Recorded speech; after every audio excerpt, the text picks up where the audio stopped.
자, 우리 같이 한번 함께 선포해 보겠습니다. 예수님 부활하셨습니다. 예수님이 승리하셨습니다. 할렐루야. 아멘. 오늘은 부활주일입니다. 예수님께서 무덤을 이기시고 죄와 사망을 이기시고 승리하신 그 승리를 기념하는 부활주일인데, 오늘 여러분과 함께 무슨 말씀을 나눌까 하다가 요즘 우리가 계속해서 구약 성경을 통독하고 있는 가운데 있지요. 그래서 에스겔서에 있는 말씀을 오늘 본문으로 정했어요. 왜냐하면 이 본문이 바로 곧 우리의 부활, 예수님의 부활을 통하여 믿는 자들의 부활을 보여주는 아주 중요한 본문이기 때문에 이 말씀을 본문으로 정하고 여러분과 함께 나누고자 합니다. 유집사님 문을 좀 열어주십시오. 구약은 우리가 잘 아는 대로 구약은 몇 권입니까? 39권입니다. 그렇죠?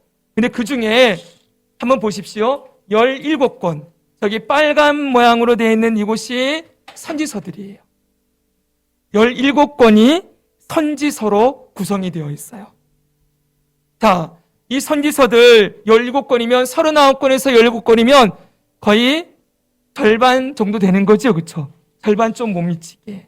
한 40% 정도가 예언서로 되어 있다는 거예요. 근데 이 선지서는 모두 이스라엘이 망해가던 때, 그리고 망한 뒤에 포로로 잡혀가던 때 그 시대에 쓰여진 성경이에요. 보시면 17권 중에서 12권, 동그라미가 나오죠? 이 12권은 북이스라엘이 망하던 시대, 남유다가 포로로 막 잡혀가던 시대에 쓰여졌어요. 그래서 열왕기 상하에 해당돼요. 역사서의 열왕기 상하에 그 시대에 이 12권의 선지자들이 등장해서 선지서를 쓰고 하나님의 말씀을 선포하는 거예요. 그리고 17권 중에 5권, 다니엘, 에스겔, 학기, 스가랴, 말라기, 이 5권은 남유다가 포로로 잡혀갔을 때, 그리고 포로에서 돌아오던 그 시점에 쓰여진 포로 시대의 예언서들이에요. 그래서 그 포로 시대는 역사서에 보면 역대상하, 그리고 에스라, 느헤미야, 에스더, 요 시기에 저 5권의 선지서가 쓰여졌다, 이렇게 보시면 됩니다. 그러니까 복잡하게 생각하지 말고 이 17권이 전부 언제 쓰여진 거예요? 나라가 망해가던 때, 그리고 망하고 난 다음에 쓰여졌다는 것이죠. 우리가 지난주에 솔로몬 이후로 이스라엘이 남과 북으로 분열되고 이스라엘이 망하게 되는 그런 스토리를 보았지요. 북이스라엘은 아수르 제국에게, 그리고 남유다는 바벨론 제국에게 망하게 됩니다. 그런데 이 시기에 절 보세요. 선지자들이 우르르 등장한다는 거예요. 우리는 선지자를 크게 보면 두 부류로 구분할 수가 있는데, 한 부류는 성경을 기록한 선지자. 따라해보세요. 기록 선지자. 성경을 기록한 선지자는 몇 명이겠어요? 저기 17권, 그 중에 예레미야가 2권 썼으니까 16명. 됐지요? 근데 선지자가 이 16명만 있을까요? 아니지요? 성경을 기록하지 않은 선지자들은 더 많이 있어요. 대표적인 사람이 누굽니까? 우리 수요 예배 때 지금 계속 말씀 듣고 있는데 대표적인 사람 엘리야. 그렇지요? 엘리사. 이 두 사람 성경 썼어요, 안 썼어요? 선지서 기록 안 했어요. 근데 가장 중요한 선지자들이에요. 엘리야, 엘리사, 그 다음 다윗에게 범죄했을 때 그에게 하나님 말씀을 했던 나단이라는 선지자도 있지요. 또 미가라는 선지자도 있지요. 수많은 선지자들이, 성경을 기록하지 않은 수많은 선지자들이 또 있음을 알 수 있어요. 그러니까 우리가 하나 머릿속에 그림을 가져야 될 게 뭐예요? 이 나라가 망해가던 시기에 선지자들이 우르르 쏟아진다는 거예요. 어디에 있었는지 모르는 그 선지자들이 갑자기 다 등장을 해가지고는 일제히 입을 열어서 선포하기 시작한다는 거예요. 자, 여러분, 이 선지자들이 선포하는 그 말씀은 누구로부터 나온 말씀입니까? 하나님이시죠. 이 17권의 선지서를 누가 기록하셨어요? 부록 인간 저자 16명의 선자가 있지만 모두 하나님이 기록하신 것이지요. 그러면 그 많은 선지자들이 우르르 쏟아져 나온다는 건 어떤 뜻이겠어요? 하나님이 하실 말씀이 많다는 거예요. 너무너무 하고 싶은 말씀이 많으시다는 거예요. 이 나라가 망해가는 이 시대에 하나님이 하고 싶어하는 말씀이 뭘까요? 두 가지예요, 두 가지. 뭘 말씀하고 싶어요? 첫째는 하나님이 어떤 분이신지를 가르치고자 하지요. 하나님이 누구이십니까?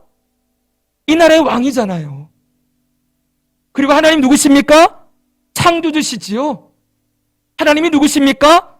모든 신 중의 신이에요. 모든 우상은 전부 사람의 손으로 만든 것이되 하나님만 참 신이 되시고 참 하나님만 되시지요. 그분만 유일하신 하나님이세요. 하나님이 그걸 이스라엘 백성들에게 가르쳐주고 싶은 거예요. 여러분 생각해 보세요. 하나님이 얼마나 마음이 답답하셨을까요? 우리가 사사기로부터 쭉 역사를 지금 보고 있잖아요. 그렇죠? 왕이 존재하시는데도 그분이 출애굽시켜서 공회를 가려고 그 이집트 땅에 10가지 재앙 내리시고 하늘의 태양을 멈추고 그러면서 이들을 이곳까지 인도해 놓았는데 그 살아계신 하나님, 왕이신 하나님을 버리고 우상을 숭배하는 그 나무로 깎아놓은 우상을 숭배하는 이들이 얼마나 어리석었을까요? 제가 수요예배를 준비하다 보니까 구약시대의 제일 중요한 우상 중에 하나가 바알과 아세라지요. 근데 바알과 아세라, 원래 바알이 어떻게 생긴 신인지 아세요? 모양이 없어요. 그래서 처음에 바알 신을 어떻게 갖다는지 아세요? 나무 있죠, 나무. 나무 하나 꺾어다가 꽂아 놓으면 그게 바알 신이 되는 거예요. 모양도 없어요. 말도 못해요. 이게 무슨 메시지를 주는 것도 아닌데 사람들이 바알 그래놓고 남신, 남자신 그래서 나무 하나 꺾어다 놓고 나무 기둥 하나 딱 세워놓으면 그게 바알신이 되는 거예요. 그러다가 너무 밋밋하니까 조각을 하기 시작했겠지요. 그래가지고 조각해서 만들어 놓은 게 아세라 목상이에요. 성에 보면 목상이라고 되어 있어요. 나무 깎아서 만들어 놓은 신이 아세라 여신인 거예요. 참 기가 막힌 얘기죠.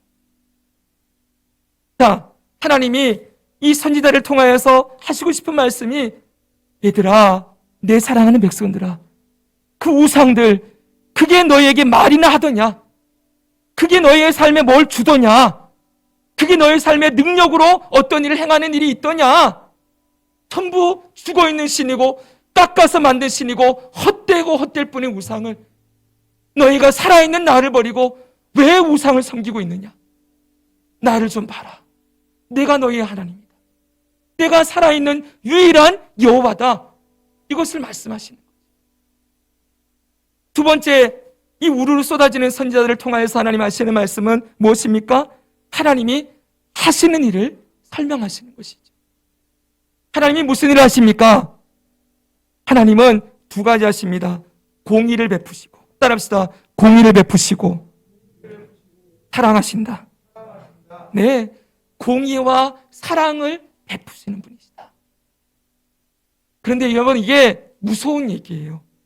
왜냐하면 공의를 베푼다라는 말은 어떤 뜻이겠습니까? 공의를 베푼다는 말은 의인에게는 참 좋은 말이에요. 왜요? 의롭게 행한 만큼 갚아준다는 거니까.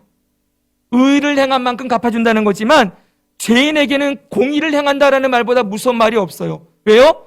죄 지은 만큼 벌 받아야 된다는 얘기니까요. 공의는 의에 대해서는 상을 주고 죄에는 벌하는 것이 공의지요. 그게 정의지 않습니까? 오늘날 이 나라에서 가장 훼손된 가치 중에 하나가 공의와 정의지요. 돈 많고 권력 있고 하면은 마음껏 권력과 법을 무시하면서 살아갈 수 있는 사회가 이 시대에 이 사회이지 않습니까? 사람들이 정의를 일으켜 세워주십시오. 새로운 대통령에게 요구하는 게 공의로운 사회를 만들어 주십시오.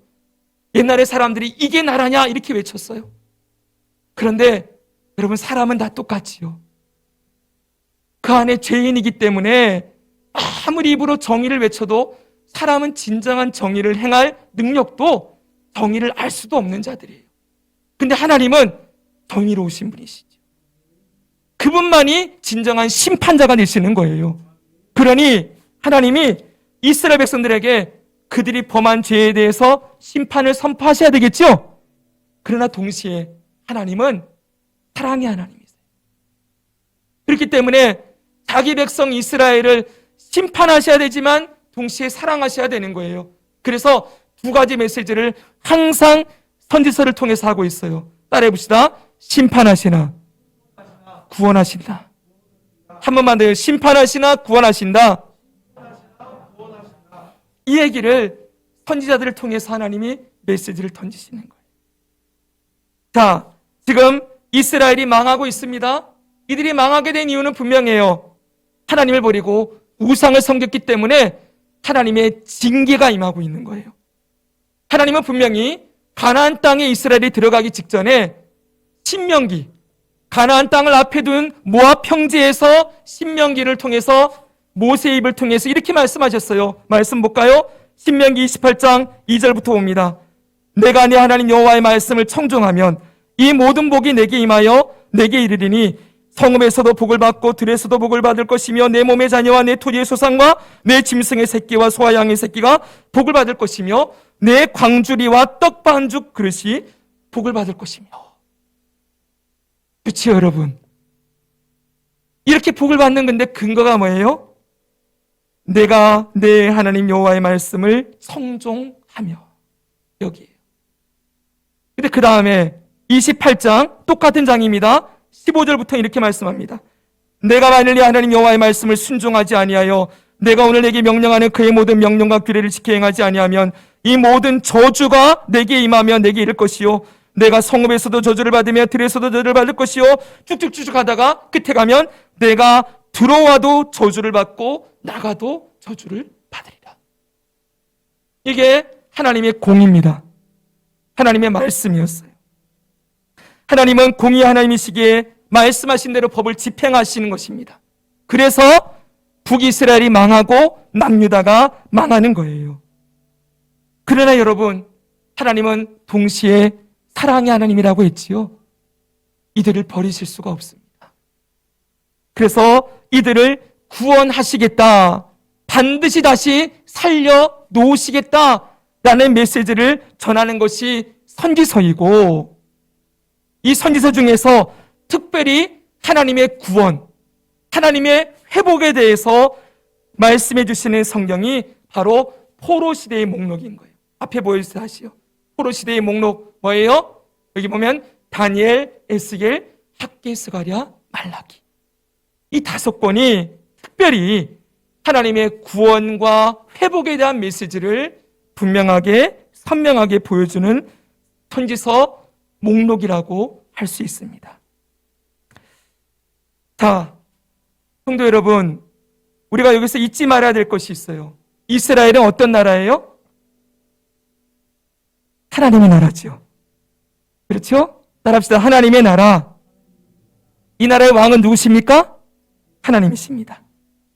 비록 하나님이 이 백성들이 하나님 버리고 우상을 숭배하고 범죄함으로 하나님의 심판과 징계, 공의의 심판을 받고 있지만 그럼에도 불구하고 이들은 하나님 나라 백성이라는 정체성은 변하지 않아요. 그러므로 하나님은 이 하나님의 백성, 자기 백성들을 끝까지 구원하시는 그것을 보여주는데, 특별히 다니엘서와 에스겔서가 아주 중요하게 구원하시는 하나님, 심판하시나 회복하시는 하나님, 이 하나님을 잘 보여주는 목록이에요. 다니엘은 어떤 목록입니까? 다니엘이 1차로 포로 잡혀갑니다. 바벨론에 잡혀가서 바벨론의 궁중의 국무총리가 되지요. 그렇죠, 여러분? 이 국무총리가 되어서 나중에 보면 이스라엘이 포로 귀환할 때 다니엘이 얼마나 중요한 역할을 했는지 몰라요. 하나님은 하나님의 구원과 회복을 이루는 도구로 누굴 세우시는 거예요? 다니엘을 세워놓는 거예요. 하나님은 다 계획이 있으십니다. 하나님은 구원의 계획을 아주 세밀하게 세우시고 일하시지요. 그리고 에스겔은, 다니엘은 궁중에서 일을 했다고 한다면 에스겔은 평민들 사이에서 일을 했어요. 누구 사이에서요? 평민들. 일반 포로들과 함께 에스겔은 같이 노동을 하면서 지내었는데 에스겔이 잡혀가 있는 곳이 어디인가 봤더니 1장 보여주십시오. 1장 1절에서 3절을 보면은 이렇게 되어 있습니다. 같이 한번 읽어볼까요? 30째 시작. 30째 해 넷째 달 초닷새 내가 그발 강가에 사로잡힌 자 중에 있을 때 하늘이 열리며 하나님의 모습이 내게 보이니 여호야긴 왕이 사로잡힌 지 5년 그 달 초닷새라. 갈대아 땅 드발 강가에서 여호와의 말씀이 부시의 아들 제사장 나 에스겔에게 특별히 임하고 여호와의 권능이 내 위에 있으니라. 아멘. 지금 남유다 백성들이 포로 잡혀가 있는 땅이 어디예요? 여기 보니까 그발 강가 이렇게 되어 있죠. 이 그발 강가가 어디냐면은 지도 보여주세요. 자, 여기가 보여주세요. 여기가 이스라엘이에요. 북이스라엘, 남유다, 이스라엘인데 저기 바벨론은 저쪽 오른쪽에 있어요. 왜? 여러분 올 때 오른쪽이죠? 오른쪽에 있어요. 저기는 크게 두 개의 강이 흐르는데 티그리스 강과 유프라테스 강이에요. 예전에 메소포타미아 문명이라고 했던 그곳이에요. 저기 보면은 유프라테스 강 있죠? 빨간색으로. 거기에 그발 강가가 있는 거예요. 그발 강은 그냥 자연적인 강이 아니에요. 바벨론이 당시에 뭘 했냐면 저 유프라테스 강물을 끌어다가 농지에다 공급을 하려고 관계수로를 만들었어요. 그런 얘기 아시죠? 관계수로? 인공수로를 만들었는데 무려 인공수로를 150km짜리를 만든 거예요. 엄청나지요?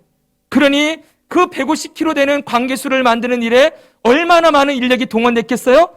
포로로 잡아오는 사람들은 전부 저기 보내는 거예요. 그게 바로 그발 강가예요. 남유다의 백성들이 에스겔과 함께 그 그발 강가에서 얼마나 힘든 노역을 하며 하루하루를 버티고 있었을까요? 그래서 이들이 이 고통 가운데 지었던 시가 있어요. 혹시 아십니까? 남유다 백성들이 포로 생활할 때 지었던 시. 그게 시편 137편이에요. 보여주십시오. 시편 137편 보면은 이렇게 되어 있어요. 보십시오. 우리가 바벨론의 여러 강변 거기에 앉아서 시온을 기억하며 울었더라. 바벨론의 여러 강변에 앉아서 울고 있어요. 그 중에 버드나무에 우리의 수금을 걸었나니 이는 우리를 사로잡은 자가 거기에서 우리에게 노래를 청하여 우리를 황폐하게 한 자가 기쁨을 청하고 자기들을 위하여 시온의 노래 중 하나를 노래하라 함이로라. 지금 바벨론 군사들이 이 포로들 노역시키다가 잠시 쉬는 시간에 야, 너희 그 시온에서 불렀던 노래 있지? 너희 민족 노래 한번 불러봐. 노래 한 곡 좀 뽑아봐. 이러는 거예요. 그래서 수금을 걸어놓고 나무에 걸어놓고 억지로 이 노래를 부르는데 이 노래가 그냥 나오겠습니까? 수많은 탄식과 아픔이 같이 스며 나오겠지요. 그래서 그 다음에 이렇게 얘기를 해요. 4절 보면은 우리가 이방 땅에서 어찌 여호와의 노래를 부를까? 예루살렘아 내가 너를 잊을진데 내 오른손이 그의 제주를 잊을지로다. 차라리 내 오른손이 수금 타는 손이 제주를 잊어버려서 이 노래 못 불렀으면 좋겠다. 어찌 이방 땅에서 여호와의 노래를 부르겠느냐. 이게 남유다 백성들이 포로 생활 가운데 비참함을 노래한 거예요. 성경이 다 연결되어 있죠, 그렇죠? 네. 자, 나라가 다 망하고 예루살렘 성과 성전도 다 무너졌습니다. 이런 비참한 상황 가운데서 아무런 소망이 없는 이스라엘이 이렇게 노래하며 신세를 한탄하고 있는 거예요. 그러나 중요한 것은 이 고난은 영원한 것이 아니지요. 네, 하나님의 징계는 반드시 끝이 있습니다. 하나님은 이스라엘을 징계하는 이 기간을 딱 연수를 정해놨어요. 몇 년으로 정해놓으셨을까요? 70년이요. 따라합시다. 70년. 바벨론 포로 생활 그 고난의 징계의 기간을 70년으로 딱 정했다는 거예요. 그리고 반드시 그 다음에는 구원과 회복이 있을 것이다 말씀하십니다. 그래서 예레미야 25장 보면은 이렇게 돼 있어요.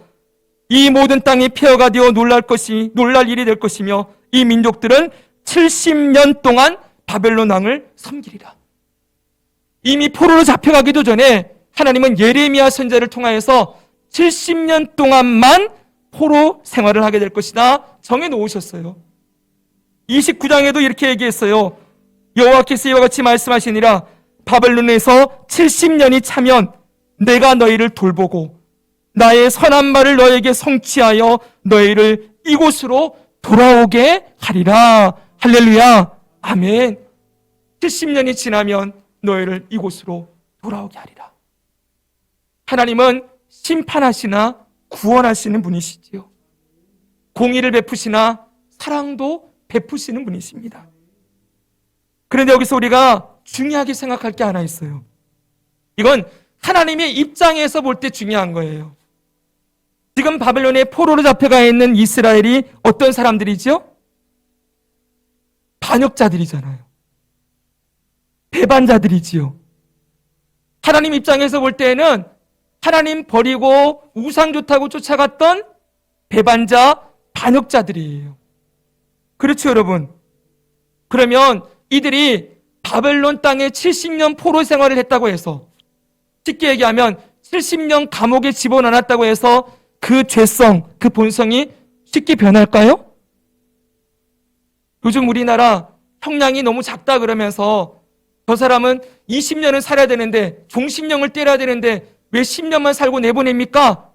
10년 살고 나면 저 사람이 변합니까? 이러면서 더 형량을 무겁게 때려야 된다. 이런 얘기 나오잖아요. 하나님을 반역했던 반역자, 그들을 70년 가둬놓는다고 해서 그들이 돌아왔을 때 다시 하나님을 버리지 않으리라는 보장이 있겠습니까? 없지요?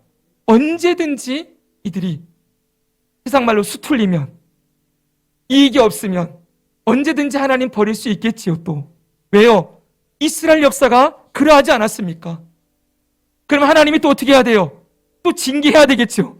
공의 하나님이시니까 반역한 자들을 징계하면, 또 잘못했습니다 회개하고 돌아오면은 또 용서하고 받아들여지면 좀 있다가 또 반역하고, 그럼 또 때리고, 그럼 또 잘못했습니다 회개하면 또 용서해주고, 계속 이 사이클이 반복될 거 아니에요. 이미 우리 이런 사이클이 있었던 거 한번 봤지요? 사사기에서요. 아무리 하나님이 용서해 놓고 구원해 놓아도 시간이 지나면 또다시 범죄하고 무너지는 이들을 바벨론 70년 포로 기간 지났다고 해서 이들이 다시 제대로 하나님을 섬기리라는 보장이 없어요. 이게 뭘 보여주고 있는 거예요? 인간은 스스로는 절대로 자기의 죄의 굴레를 끊어낼 수 없는 존재라는 걸 이 구약의 이스라엘이 철저하게 보여주고 있는 거지요. 아무리 하나님이 사랑해서 구원해 놓으면 뭐합니까? 또 좀만 있으면, 수틀리면은 하나님 버리고 우상 찾아가는데, 조금만 어려우면은 하나님 버리고 저 옆에 있는 이방 나라 애굽이나 바벨론 의지하면서 누가 나 도와줄 사람 없어, 하나님 말고 다른 사람 찾아가는데 하나님이 이들을 어떻게 해야 되겠습니까? 그래서 하나님이 하시는 일이 있어요. 결코 스스로는 자기 죄를 벗어낼 수 없는 이들을 향하여 하나님이 세 가지를 하십니다. 그 세 가지 일이 오늘 에스겔서에 잘 나와 있는 거예요. 첫 번째는 이스라엘을 완전히 새로운 사람으로 변화시키는 일을 하십니다. 따라합시다. 새로운 사람으로 변화시키신다. 어떻게 그리 하십니까? 에스겔서 36장을 보세요. 오늘 우리는 37장을 읽었잖아요. 앞에 바로 한 장만 넘겨보시면 24절부터 보십시오. 자, 24절부터 보면은 우리 한 절씩 한번 교독해 볼까요? 24절부터 28절까지입니다. 제가 먼저 읽습니다. 내가 너희를 여러 나라 가운데에서 인도하여 내고 여러 민족 가운데에서 모아 데리고 고국 땅에 들어가서 맑은 물을 너희에게 뿌려서 너희로 정결하게 하되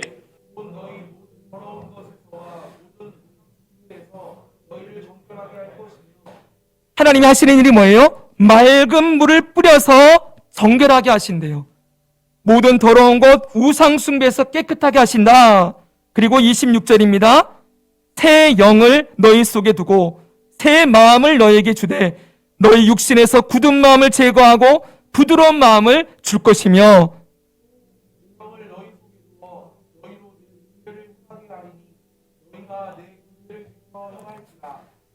이 보세요. 새 영, 새로운 영이에요. 그리고 새 마음이에요.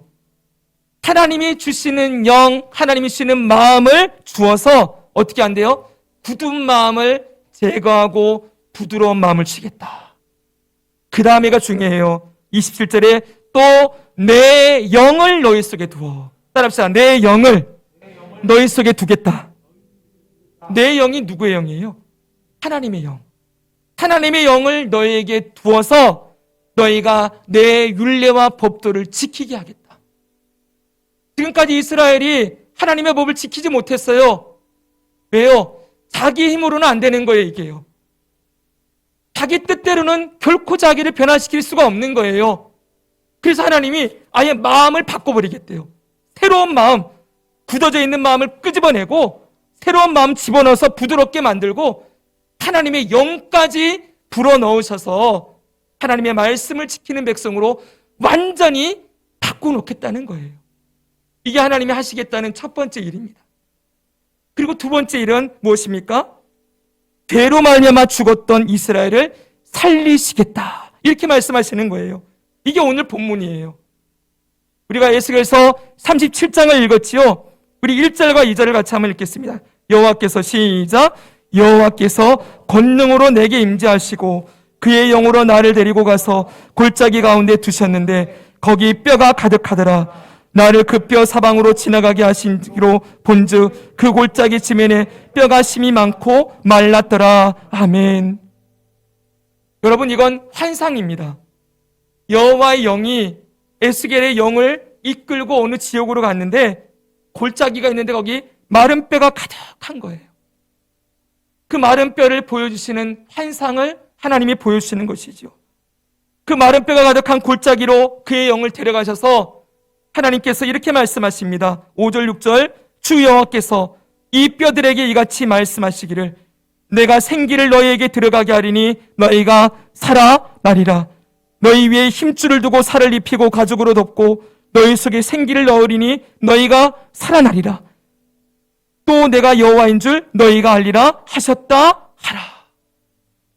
하나님이 이 뼈들을 살리시겠다. 하나님의 생기를 넣어서 이 죽어있는 마른 뼈들을 다시 살려놓으시겠다 말씀하라는 거예요.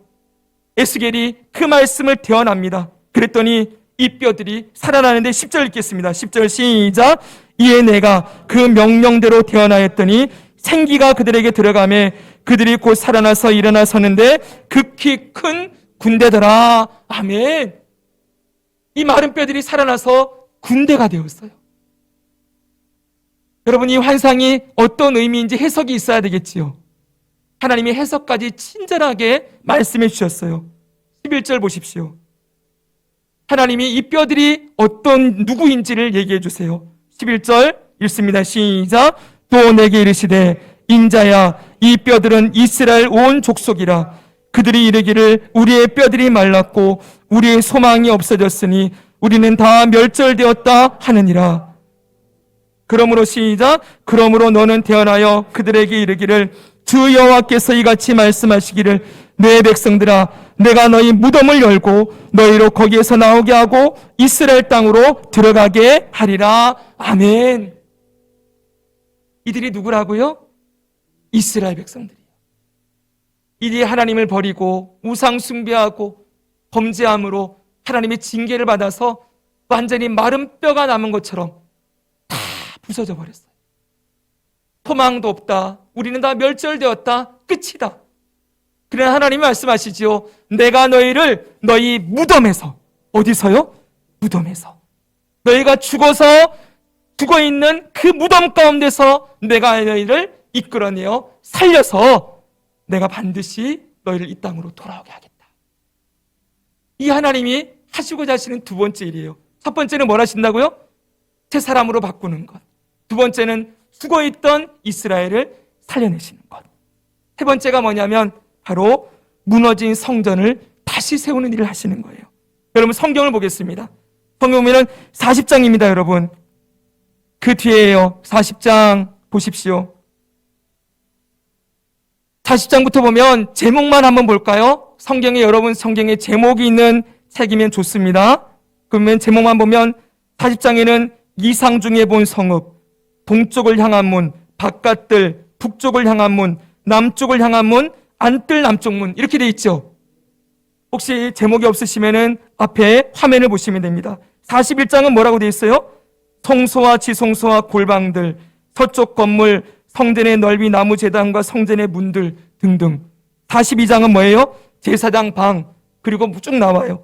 43장 제목이 뭡니까? 여호와께서 성전에 들어가시다. 그리고 47장 쭉 넘어갑시다.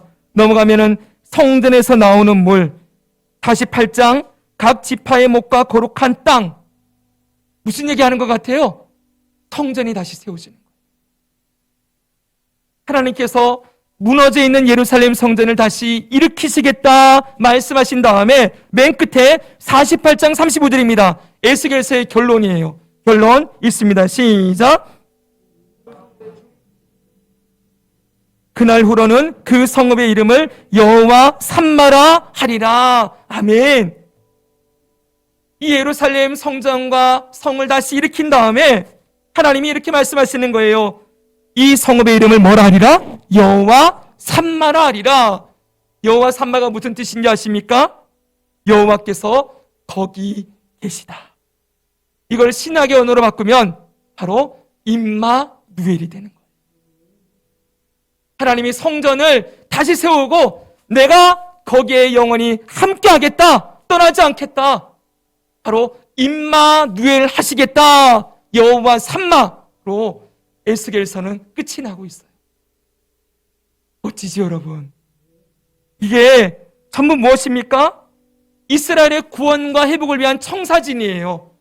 하나님은 심판하시나 구원하시는 일을 하시겠다는 거지요. 그발 강가에서 그 150km나 되는 그 노역을 하고 있는, 수로를 파는 노역을 하는 남유다 백성들, 그들을 향하여 나는 너희를 버리지 않았어. 너희는 내 백성이야. 나는 너희를 구원하고 회복할 거야. 반드시 다시 살릴 것이다 말씀하시고 이 구원과 회복의 메시지를 선포하시는 것이죠. 하나님은 어떤 분이십니까? 말씀하신 것을 반드시 행하시고 이루시는 분이시지요. 그럼 여러분, 이 말씀이 언제 이루어졌을까요? 이 세 가지. 첫 번째, 완전히 새 마음을 주고 새 영을 주시겠다. 두 번째, 마른 뼈와 같은 자들을 살리시겠다. 세 번째, 성전을 다시 회복시키고 임마누엘 하시겠다. 이거 전부 누구와 관계 있습니까? 예수 그리스도이시죠. 우리가 지금까지 들었던 말씀들을 생각해 보세요. 전부 이 말씀은, 이 연의 말씀은 이 땅에 오신 예수 그리스도의 죽으심과 부활을 통하여 완전히 성취되었습니다. 첫 번째 뭐예요? 내 영을 너희 속에 두시겠다. 뭡니까? 시간 의상 빨리빨리 할게요. 내 영을 주시겠다. 성령을 보내시는 거지요. 예수님이 죽으시고 부활하신 다음에 보혜사 성령님을 보내시는데 요한복음 14장에 이렇게 말씀하십니다. 내가 아버지께 구하겠으니 그가 또 다른 보혜사를 너에게 주사 영원토록 너희와 함께 있게 하리라. 보혜사 성령님을 보내셔서 영원토록 함께 있게 하시는데 그는 진리의 영이라.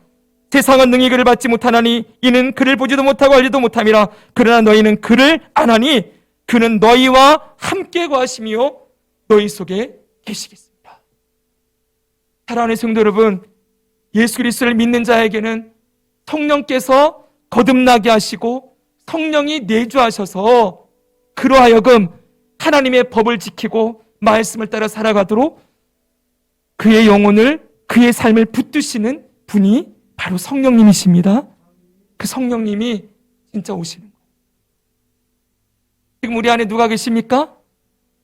예수 그리스도를 믿는 우리 모두 안에 예수님의 영이신 성령님이 살아계시지요?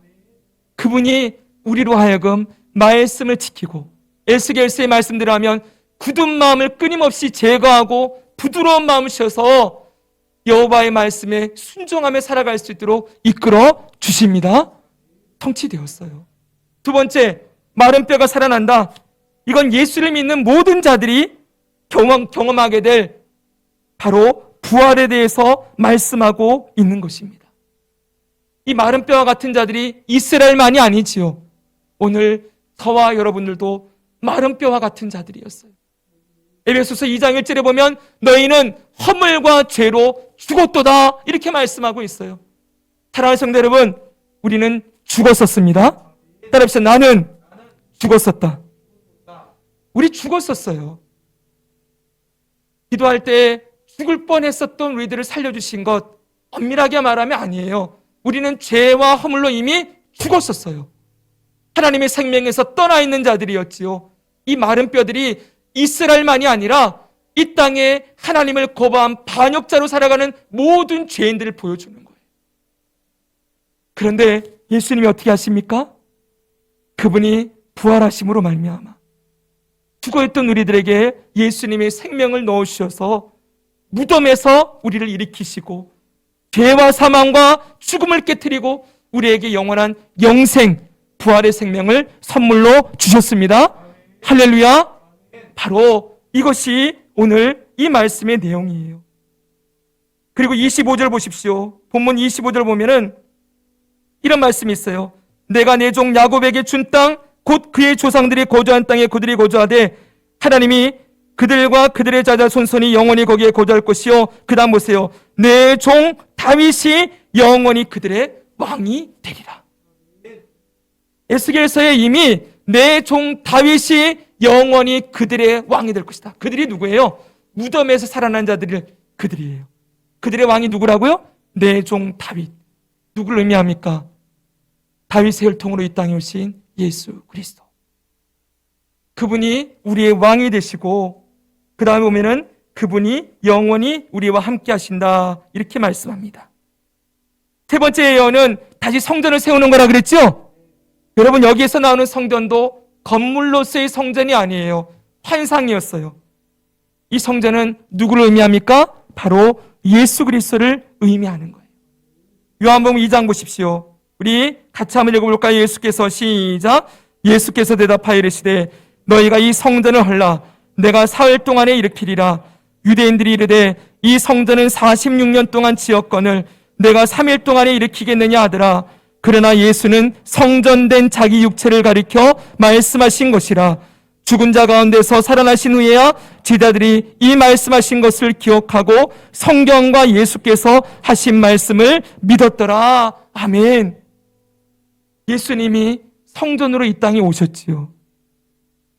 성전은 하나님의 영광과 임재의 상징이잖아요. 하나님이 직접 와버리신 거예요. 인간의 몸을 입고. 그래서 예수님 몸이 성전이 되었어요.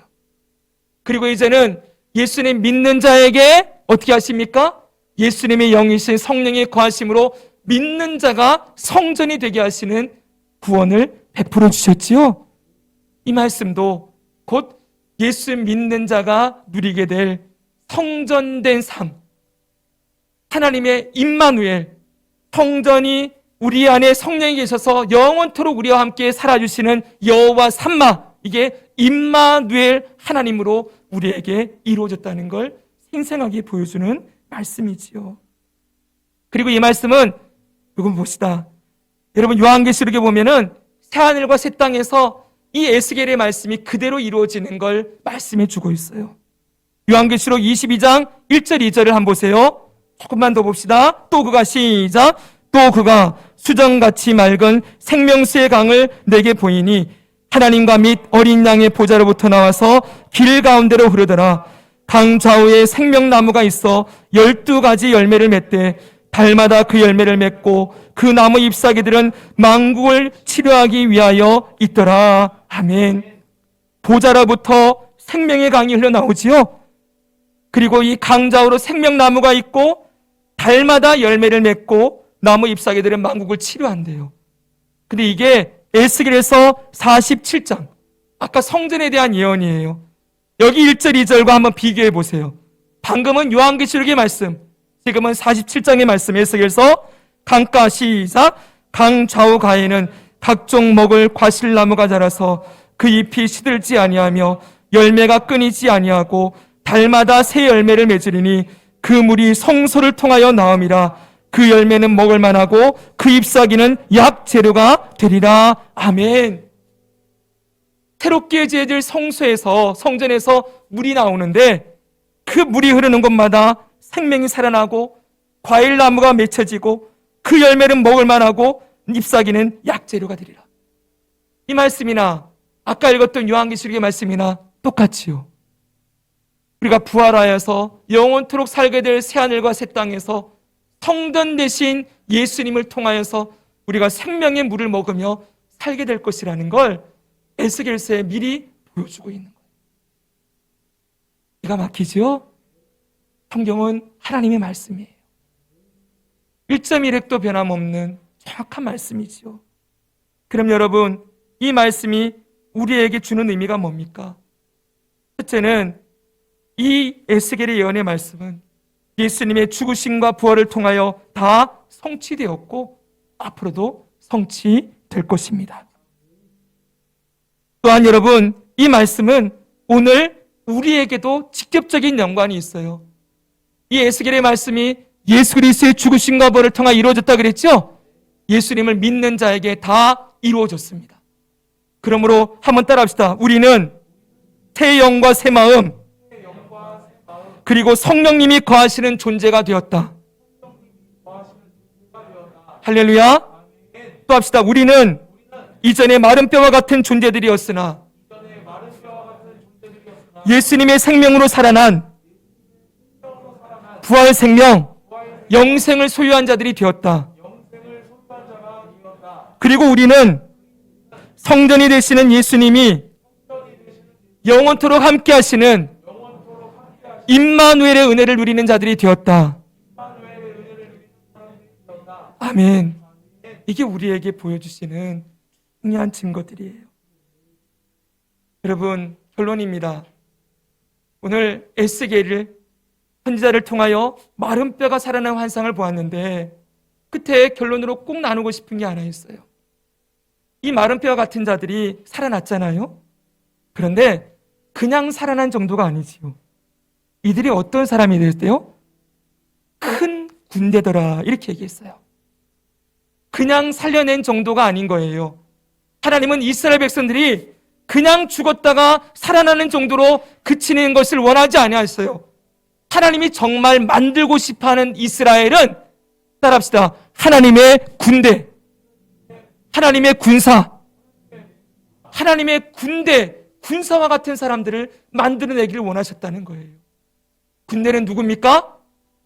왕을 향하여서, 왕을 위하여서 자기 생명을 걸고 달려갈 수 있는 자들이 군대죠, 그렇죠? 군사들이지요. 왕께 충성을 맹세하는 자들이에요. 대장 대신 왕을 따라서 어디든지 달려갈 수 있는 사람들이 바로 군대들이죠. 사랑하는 여러분, 하나님이 우리를 예수님을 통하여서 우리에게 부활의 생명을 주시고 구원하신 목적이 어디에 있습니까? 그냥 구원해 놓고 천국에 들어갈 거 기대하면서 잘 먹고 잘 살다가 그냥 천국에 죽으면 들어가면 되지, 이렇게 살라고 저와 여러분을 구원해 놓지 않았다는 걸 기억해야 돼요. 하나님이 정말 우리에게 원하시는 건 뭡니까? 군사로 살기를 원하시는 거예요. 부활의 생명을 넣어서 저와 여러분들을 어떻게 바꾸기를 원하십니까? 이 세상을 이기고 죄악을 이기고 승리하는 군사들로 살아가기를 원하시는 것이지요. 그래서 잊지 말아야 됩니다. 저와 여러분에게 정체성이 있는데, 그리스도의 정체성은 하나님의 백성, 하나님의 자녀, 그리스도의 제자, 그리스도의 증인, 여러 가지가 있지만 그 중에 하나, 그리스도의 군사도 있다는 걸 잊으면 안 되는 거예요. 저와 여러분들이 부활의 생명을 가지고 살아갈 때 뭘 하기를 원하십니까? 세상을 이기기를 원하십니다. 죄를 이기며 살아가기를 원하십니다. 승리하는 자로 살기를 원하시는 것이지요. 우리 부활에 대해서 배울 때 현재의 부활의 가장 중요한 게 뭐라고 그랬어요? 예수님의 승리를 누리며 사는 거라 그랬잖아요. 우리에게 이김을 주시는 하나님께 감사하노니. 사랑하는 성도 여러분, 예수님이 이기셨습니다. 승리하셨습니다. 그분께 승리가 있어요. 그분을 따르는 모든 우리들에게, 저와 여러분에게 승리를 주신다 약속하셨습니다. 우리 끝까지 그리스도의 군사로 군대로 살아서 충성스럽게 오직 하나님께만 충성을 드리며 살아가다가 우리 영광스러운 그날 사랑하고 충성된 종아 말씀하시는 그 음성 모두 듣는 자리에 나아가기를 주 예수님의 이름으로 축복합니다. 아멘.